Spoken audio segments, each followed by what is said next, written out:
Mr. Chameleon in The Case of Murder and the $1 Million Smile.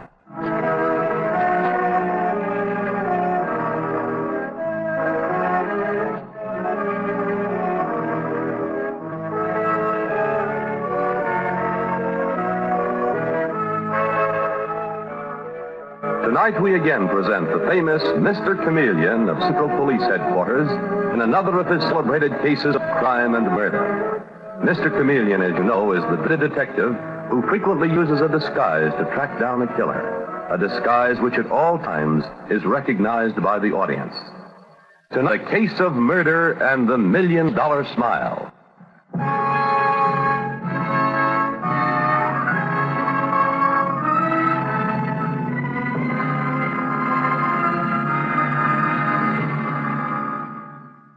The opening scene of tonight's murder case is the drawing room of a richly appointed mansion overlooking Gramercy Park. The master of the house, the elderly philanthropist, Julian Ford, has sent to share his home.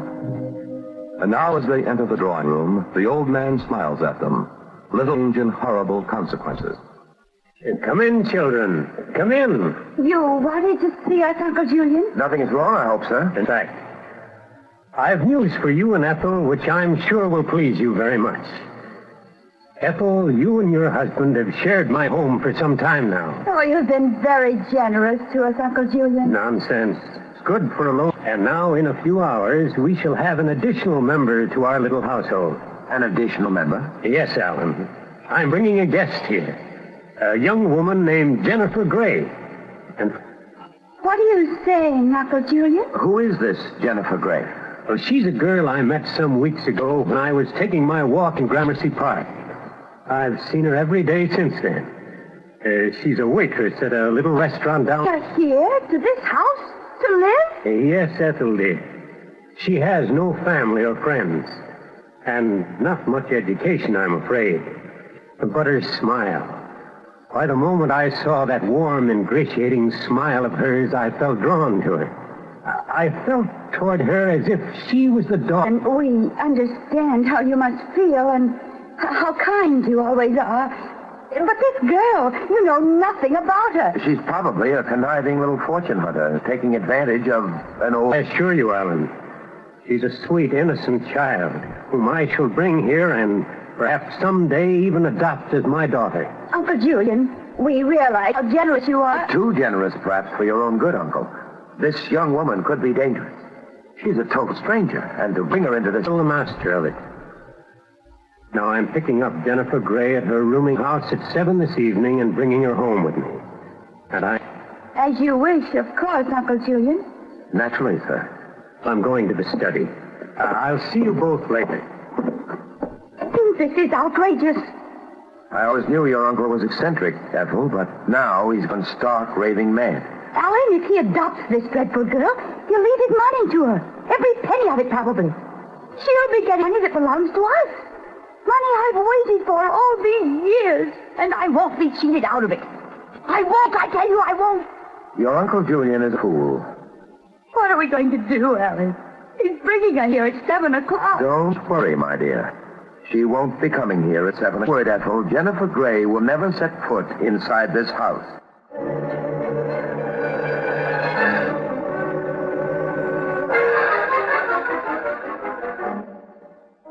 Now, promptly at 7 o'clock that evening, Jennifer Gray has a rented room. And he is greeted by the landlady, Mrs. Hester Krebs, who says to him, Jenny, come on, I'll go along with you. I want to say goodbye to her. Thank you, Mrs. Krebs. Oh, you know, Mr. Ford, ain't many girls alone in New York who are as lucky as she is. I'm the one who's lucky, Mrs. Krebs, to have met a girl like Jennifer Gray. What a sweet, lovely child. She has the nicest smile I've ever seen. So... Well, looks like it's turned out to be. Well, she deserves a break. She's real excited about going to live in that big, elegant house of yours. Here we are. This is her room. Jennifer, my dear, it's Mr. Ford. I've come for you. That's queer. Jennifer, are you in there? Jennifer, why didn't you... Oh, Mr. Ford, look. There on the bed. It's Jennifer Gray! Dear heaven. There's a knife in her throat. Mrs. Krebs, call the police. Hurry. The poor girl's been murdered.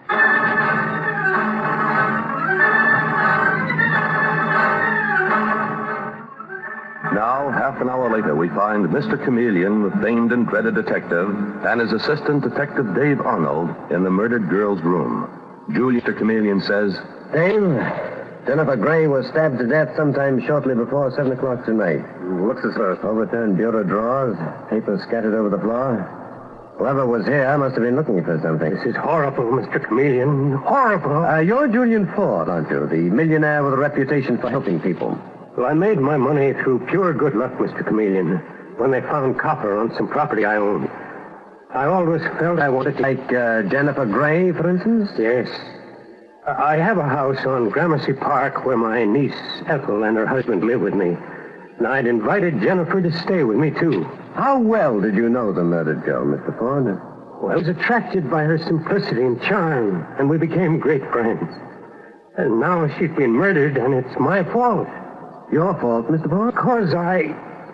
Because if I'd arrived half an hour earlier, she might never have been murdered. Mr. Chameleon, I found this on the floor. Oh, let's have it, Dave. Obviously expensive. Mrs. Krebs, you're the landlady here? That's right, Mr. Chameleon, and I run the pawn shop next door. The only one I knew of, Nicky Collins. And they had a terrible fight last night. A quarrel? What about? How should I know, Mr. Chameleon? But I heard them arguing up here in her room. East on the docket, number 712. Dave, have Mickey Collins picked up and brought to police headquarters, Jennifer Gray, and if it led to her murder.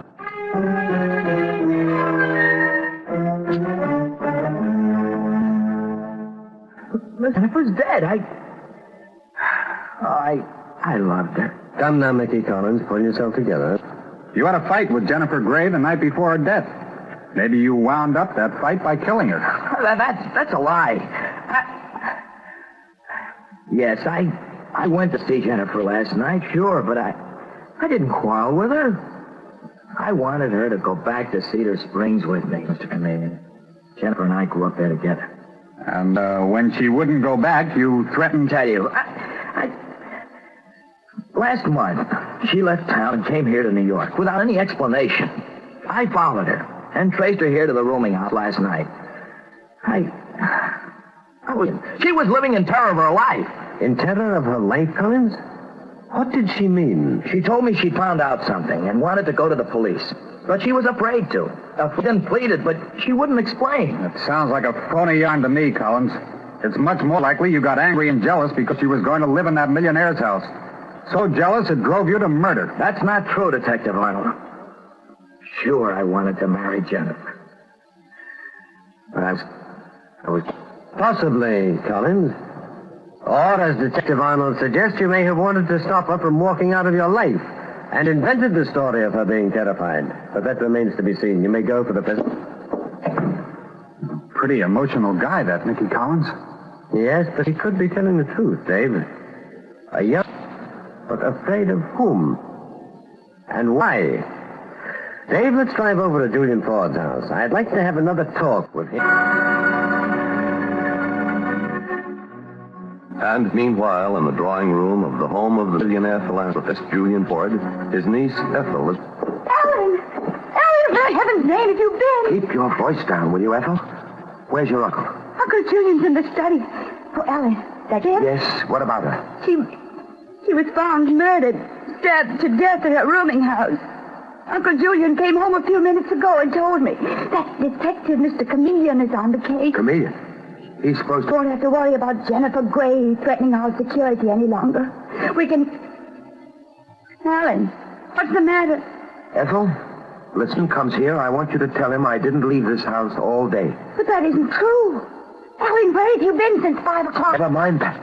But you're to tell this Detective Chameleon I was in this house all day. Can you get that through your head, Ethel? My very life may depend on what you say to him. And now, back to Mr. Chameleon in The Case of Murder and the $1 Million Smile. Death in a rented room just before moving to the home of the rich philanthropist, Julian, who was in love with her, that Jennifer feared for her life.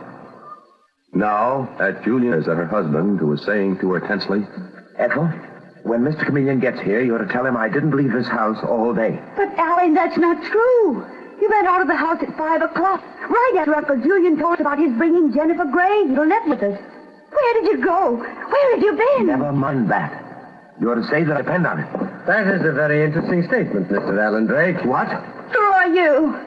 And that man with you? I'm Detective Arnold, and this is Mr. Chameleon of the police. Oh, Mr. Chameleon. And you, I take it, are Julian Ford's niece, Ethel, and this is your husband. How did you get in here? Yes, we didn't hear you. Obviously not, Mr. Drake. However, Detective Arnold and I heard you very clearly, asking hardly. And the man doesn't need an alibi unless he's hiding something, like murder, for instance. No, Alan didn't kill Jennifer Gray. Quiet, Ethel. Mr. Chameleon, what you're suggesting is ridiculous. A total stranger. Perhaps for a very logical motive, Alan Drake. Self-protection. Self-protection. Perhaps even planning to legally adopt her as his daughter. Why? As matters now stand, your wife inherits Julian Ford's entire fortune. However, if Jennifer Gray had come here, had been adopted by him, you... No right to say that. We didn't present that girl coming here. When Uncle Julian told us, we were delighted about it. Of course we were. Mr. Drake, Detective Arnold and I overheard you warning your wife to tell us that you hadn't left her. Where were you between 5 o'clock and 7 this evening? I was out because I didn't want to become a suspect in that girl's murder. You've already made yourself a very strong suspect, Mr. Drake. You had plenty of time to go to Jennifer Gray's room and stab her. No, he didn't. Alan wouldn't. And as for you, Mrs. Drake, you also had a motive. The threat of losing your inheritance, and with it, possibly your husband's love as well. Oh, stop it! I didn't go near Jennifer Gray's rooming house. And neither did I. Oh, it's no use, my boy. Tell them the truth. Uncle Julian. Come in, please, Mr. Ford. Alan, if you'll be honest with Mr. Chameleon, we can help you. What are you trying to do? Involve me in murder? Oh, you're already involved, Alan. Mr. Chameleon already knows you were in Jennifer Gray's room. This is your lighter, isn't it, Mr. Drake? It has the initials A.D. engraved on it. All right. Yes, it's mine. Believe me. Alan. I went to see her to persuade her to change her mind about coming to live here. When I opened the door to her room, she was lying across the bed with a knife in her throat. It was horrible. Oh. And I didn't call the police because I didn't want her murder pinned on me. Alan. Oh, Alan, you said that she would never set foot in this house, but I never dreamt you meant to... Ethel, you little fool. I told you I didn't kill her. What are you trying to do, send me to the electric chair? All I wanted was to help that girl. Mr. Chameleon, look. I found something. Here, take it. What is it, Mr. Chameleon? A bracelet, Dave. A diamond bracelet. What? What would a girl like Jennifer Gray be doing with a diamond bracelet? Uncle Julian, had you been... Certainly not. I doubt if your uncle gave her this one at any rate. This bracelet looks like some jewelry that was reported stolen some weeks ago. Stolen? Oh, no. No, I don't believe it. The fact this bracelet was discovered in her room doesn't mean that she stole it, Mr. Ford. As for you, Alan, I have not arrested you yet. But don't leave the house until you hear from me. I swear I'm innocent, Mr. Chameleon. I swear it. Bracelet? I don't get it. I think I'm beginning to get it now, Dave. When we get to headquarters, I want you to check on something. Case. The one she was in the middle of packing when she was murdered. I have a feeling an important clue may be in that suitcase. And later at Central Police Headquarters, Mr. Chameleon is in the office of the police commissioner. The murdered girl's valise is... Suitcase was brought in exactly as it was, Chameleon. She must have been packing it to move to Julian Ford's house when she was murdered. Yes, so I gather, Commissioner. Not Commissioner, I've already found it. But not among her clothes. Oh, excuse me. Police Commissioner speaking. Chameleon, Lieutenant Dale calling. Oh, thanks. Lieutenant Dale, you're calling? You found it, eh? Yes. Yes, come on. Dale, thank you very much. Did you check on what I asked you to? Yes, Mr. Chameleon, and you were right. The landlady, Mrs. Krebb, who runs pawn shop next door to Jennifer Gray's rooming house, has a police record, sure enough. I thought I recognized her. 5 years ago, she was arrested for using her pawn shop as a fence. She was charged with being a receiver of stolen goods. She stole the girl's room. Looks like the stolen bracelet. Great Scott. Young Mickey Collins, who was in love with Jennifer Gray, said she had discovered something and was terrified. Mr. Chameleon, Jennifer would go to the police. And maybe she had the stolen bracelet in the murder room to make it look like Jennifer Gray was a thief. Dave, I'm sure to get the proof. What kind of a disguise, Chameleon? I'm going to become temporarily Caleb Watson. I just arrived in town. And this will be the voice of my disguise. Hi, Dingo. Sure feels mighty good to be down here in New York. Well, they're always talking about them smart city slickers. Get you up our sleeves. Yes, sirree. Hey, that's great, Chameleon. You want me to get all the suspects down here, Mr. Chameleon? No, that won't be necessary. Dave, I want you to make... I'm going to pay a visit to that pawn shop of Mrs. Hester Krebs, disguised as Caleb Watson. And...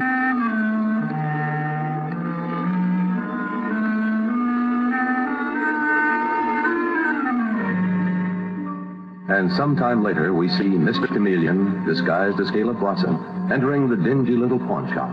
The voice of his disguise says, You, Mrs. Krebs, lady who owns this pawn shop? No, ma'am. My name is Caleb Watson. I'm Jennifer Gray's uncle.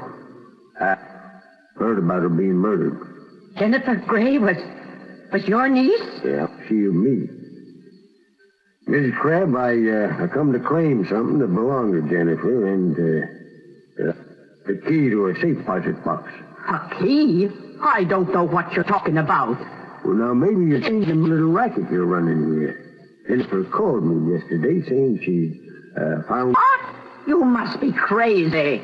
Well, now, I could go to the key you stole from Jennifer's room, and I won't. I haven't got any key. I'll be back.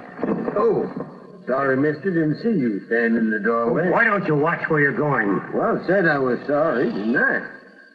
Dingo? What about that key, Mrs. Krebs? Mr. Ford, I don't know what that old fool was talking about. Don't lie to me. Mr. Ford, you're joking Answer me. What have you done with that key? I can't breathe. Now, take your hands off her throat, Julian Ford. Mr. Chameleon, it's you. You came here in disguise. Mr. Chameleon, oh, Mr. Chameleon, you saved my life. Were you trying to commit a second murder, Ford? Killing Jennifer Gray wasn't enough, I tell you. What? What the devil are you talking about? I suspected you of Jennifer Gray into the trap I set for you when Detective Arnold telephoned you and asked you to come here. Why, you're insane, Chameleon.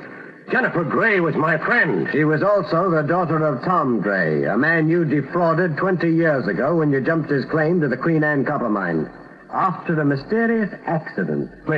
From an old newspaper in the bottom of the murdered girl's suitcase. Also from some papers in a safe deposit. The newspaper told of Tom Gray's death at the mine.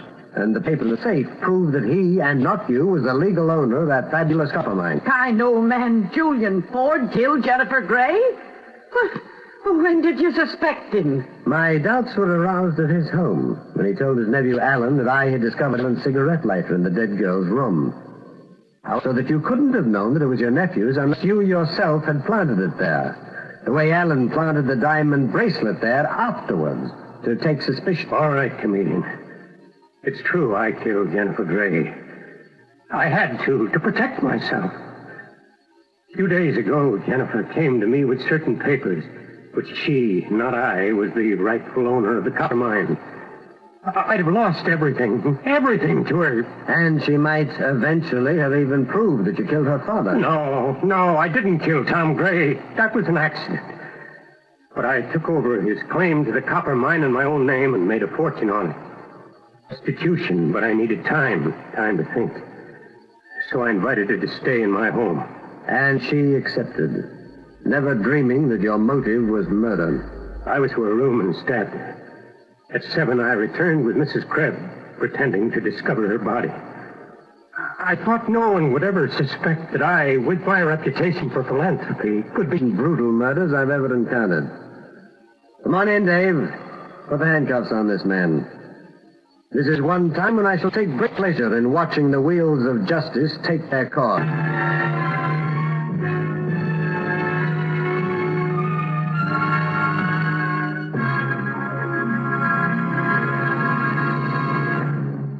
And with these words, Mr. Chameleon concludes tonight's murder case.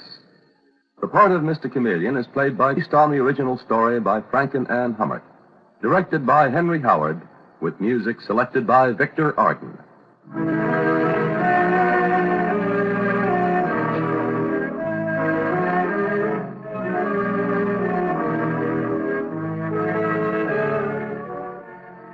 Listen next Friday evening at the same time for Mr. Chameleon, the man of many faces.